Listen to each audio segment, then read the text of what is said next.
Kali ini, biasanya kita berbicara mengenai Akta Kawalan Penyakit Berjangkit Akta 342. Untuk hari ini, istimewa kepada anda, kami akan membawakan perbincangan mengenai Akta 775 iaitu Akta Perubatan Tradisional dan Komplementari PTNK, iaitu kita akan bercerita tentang penguatkuasaan fasa kedua. Jadi dua tetamu bersama saya di studio hari ini. Pertama kita ada Dr. Dayanan Puwanandran, iaitu Setiausaha Majlis PTNK, dan juga Dr. Kharina Khalid, Ketua Penolong Pengarah Kanan Bahagian Perubatan Tradisional dan Komplementari Kementerian Kesihatan Malaysia. Jadi kalau kita dapat lihat secara sinopsisnya, terdapat 7 bidang amalan yang diiktiraf di bawah Perubatan Tradisional Melayu, Perubatan Tradisional Cina, Perubatan Tradisional India, Homopati, Kiropraktik, Osteopati dan amalan perubatan Islam. Fasa kedua adalah fasa bermulanya pendaftaran pengamalan PTNK dalam bidang amalan yang diiktiraf. Jadi apabila kita bercakap mengenai perubatan tradisional, ia rapat dengan masyarakat kita, masyarakat yang berbilang kaum di Malaysia ini, terutamanya masyarakat Melayu, Cina, India, masing-masing ada perubatan tradisional masing-masing. Jadi mungkin awalnya kita tahu dulu apakah itu Akta 775 dan siapa yang terlibat di bawah akta ini. Mungkin doktor boleh mulakan. Okay. Terima kasih Encik Ridwan, dan saya ucapkan terima kasih kepada pihak Selamat Pagi Malaysia kerana menjemput kami untuk datang pada pagi yang mulia ini. So, saya beri sedikit pengenalan. So, Akta 775 adalah satu akta yang memberikan kuasa untuk penubuhan satu majlis perubatan tradisional dan komplementari untuk mengawal selia amalan dan pengamal perubatan tradisional dan komplementari di Malaysia dan juga perkara-perkara yang berkaitan dengannya. So, seperti yang saya maklumkan, satu majlis perubatan tradisional dan komplementari telah ditubuhkan dan dipengerusikan oleh Tan Sri Ketua Pengarah Kesihatan Malaysia. Dan majlis ini adalah satu badan yang akan membuat apa-apa keputusan yang berkaitan dengan pengamal dan amalan PTNK. So seperti yang Encik Ridwan telah maklumkan tadi, pada ketika ini telah diwartakan 7 bidang amalan yang diiktiraf. So pewartaan ini telah berlangsung sejak tahun 2017 lagi. Tetapi apa yang istimewa sekarang ialah kami akan memulakan pendaftaran pengamal dalam bidang amalan diiktiraf ini. Kita akan buka kepada permohonan starting daripada minggu depan, dan ini adalah susulan pewartaan peraturan-peraturan PTNK yang itu satu dokumen perundangan yang menyokong akta kami. Jadi bidang pengamalan itu bagaimana, doktor? Dan juga siapa? Sebab bidang perubatan tradisional ini luas, kan? Betul. Okey, Encik Ridwan, terima kasih dengan soalan yang diberikan tadi. Okey, di bawah Akta Perubatan Tradisional dan Komplementari ini, kita ada 7 bidang amalan diiktiraf yang telah diwatakan seperti yang tadi Encik Ridwan sebut. Kita ada perubatan tradisional Melayu, perubatan tradisional Cina, perubatan tradisional India, homeopati, chiropraktik, osteopati dan juga pengobatan Islam. Jadi pengamal-pengamal di dalam bidang amalan diiktiraf ini sahaja yang akan kita buka untuk pendaftaran. So kita akan mulakan pendaftaran pada 15 Mac nanti, iaitu hari Isnin minggu depan. Jadi pengamal-pengamal yang berkelayakan boleh membuat permohonan untuk pendaftaran bermula minggu depan. Jadi untuk dapat tahu syarat-syaratnya boleh rujuk di mana? Okey, untuk mengetahui syarat-syarat permohonan itu atau pendaftaran, kita dah muat naik semua dokumen, garis panduan dan juga borang-borang yang berkaitan untuk pendaftaran di dalam laman sesawang kita atau laman web bahagian perubatan tradisional dan komplementari. Jadi mana-mana pengamal yang nak rujuk berkenaan kelayakan ataupun berkenaan apa borang dokumen yang diperlukan, boleh merujuk kepada kita punya website lah, website perubatan tradisional, bahagian perubatan tradisional dan komplementari. Jadi kalau kita lihat pada hari ini, fokus kita adalah penguatkuasaan fasa kedua.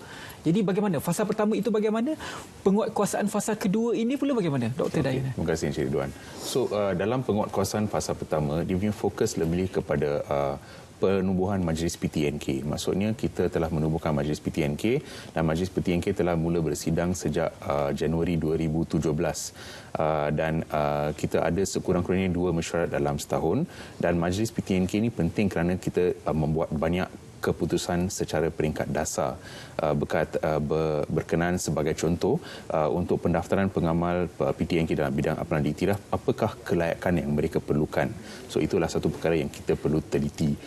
Dan lagi satu saya ingin maklumkan kepada Encik Ridwan dan juga kepada semua yang menonton pada ketika ini, pihak Kementerian Kesihatan Malaysia juga mengambil maklum bahawa ada sebilangan pengamal PTNK di luar sana yang mungkin telah lama mengamal, ada cukup experience, pengalaman dan sebagainya, tetapi akibat kekangan program pendidikan PTNK, mereka tidak mempunyai kelayakan yang diiktiraf. So untuk mereka, pihak Kementerian Kesihatan Malaysia juga ada membuat satu laluan untuk pengamal-pengamal sebegini untuk mereka berdaftar dengan majlis PTNK dalam bidang amalan diiktiraf. Oleh itu mereka perlu mempunyai pengalaman mengamal yang cukup dan mungkin ada sebilangan di antara mereka perlu melalui satu kursus yang dipanggil kursus pembangunan kapasiti untuk melayakkan mereka berdaftar dengan majlis. Walau dalam apa bidang sekalipun? Untuk 7 bidang ini saja. Untuk 7 bidang ini? Maksudnya satu modul itu untuk 7 bidang ini sama?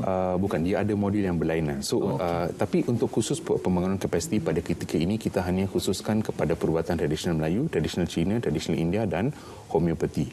Maksudnya mereka yang perlu daftar dalam amalan chiropraktik dan osteopati, mereka perlu mempunyai kelayakan yang diiktiraf.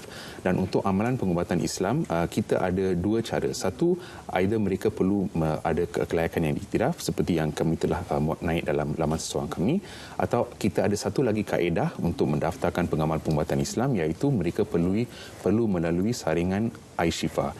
Ini akan diuruskan kelak oleh pihak Jabatan Agama Islam negeri masing-masing. Jadi proses pendaftarannya bagaimana? Adakah ketika proses pendaftaran itu hanya dokumen diperlukan ataupun ada assessment tertentu secara fizikal yang harus dilalui oleh pengamal perubatan ini? Okey, seperti yang dinyatakan oleh Dr. Dainan tadi, sebab kita ada dua kelompok. Buat masa sekarang kita dalam tempoh peralihan. Jadi tempoh peralihan itu kita berikan selama tempoh 3 tahun bermula daripada 1 Mac 2021 sehingga 29 Februari 2024. Jadi dalam tempoh itu kita berikan kepada pengamal-pengamal yang tidak ada kelayakan diiktiraf untuk membolehkan dia mengamal melalui kursus pembangunan kapasiti. Jadi kalau mereka perlu melalui kursus pembangunan kapasiti, mereka memenuhi syarat-syarat kursus pembangunan kapasiti dan boleh memohon selain daripada buat permohonan melalui kelayakan diiktiraf, iaitu kelayakan diiktiraf ini adalah berbeza daripada setiap bidang amalan diiktiraf. Jadi setiap pengamal itu harus menelitilah garis panduan yang kita telah bangunkan untuk setiap bidang amalan diiktiraf. Jadi setiap bidang amalan kita ada bangunkan, ada tata cara permohonan dan juga ada kita nyatakan kelayakan dan juga borang-borang ataupun sijil-sijil yang mereka perlu ada, yang perlu keperikan bersama dengan permohonan. Dan selain daripada itu juga saya nyatakan di sini seperti yang Dr. Danan ada beritahu tadi mengenai pengubatan Islam. Pengubatan Islam dia melalui saringan. Jadi akan ada satu proses saringan yang berbentuk temuduga yang perlu dijalani oleh pengamal penguatan Islam. Okey, tapi itu juga ada juga yang boleh datang daftar terus kepada kita sekiranya mereka memenuhi syarat kelayakan diiktiraf seperti yang dinyatakan di dalam setiap garis panduan dan juga peraturan-peraturan PTNK 2021 lah.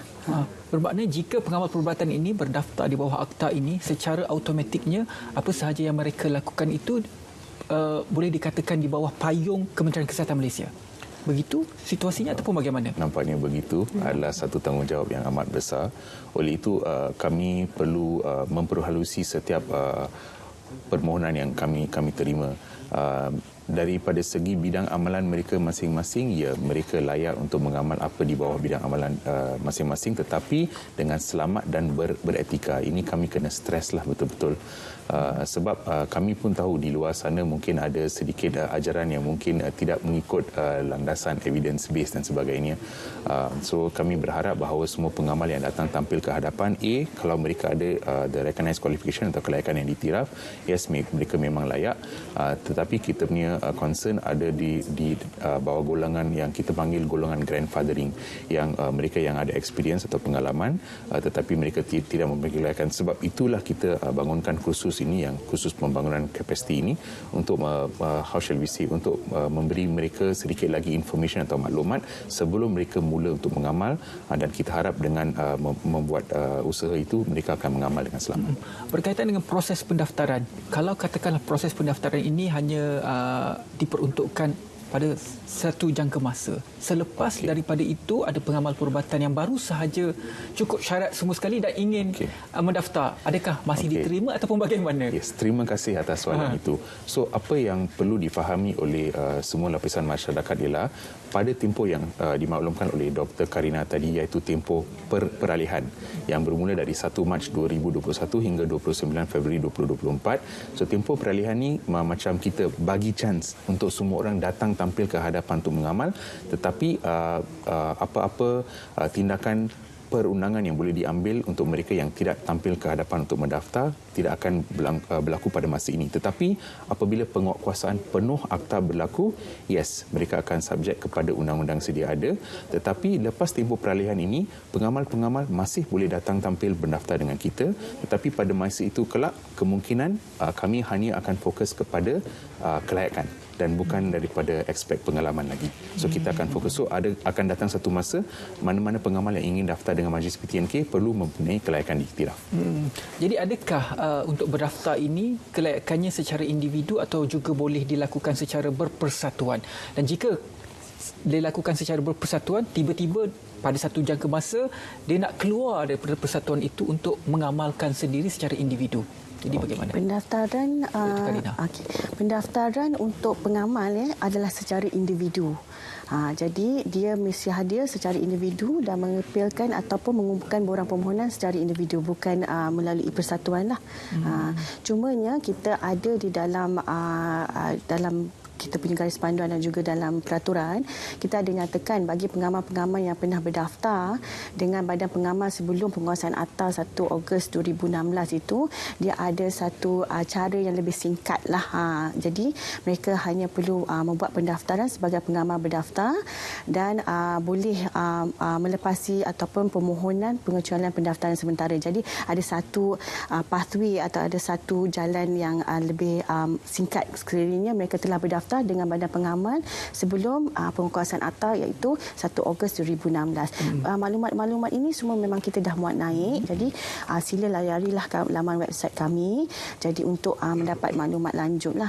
Dan mungkin berkenaan dengan permohonan sekarang ni, kita buka pendaftaran secara zon berperingkat, iaitu kita buka secara berfasa lah, mana berperingkat 5 peringkat, di mana kita memberikan setiap waktu ataupun setiap zon itu 3 bulan.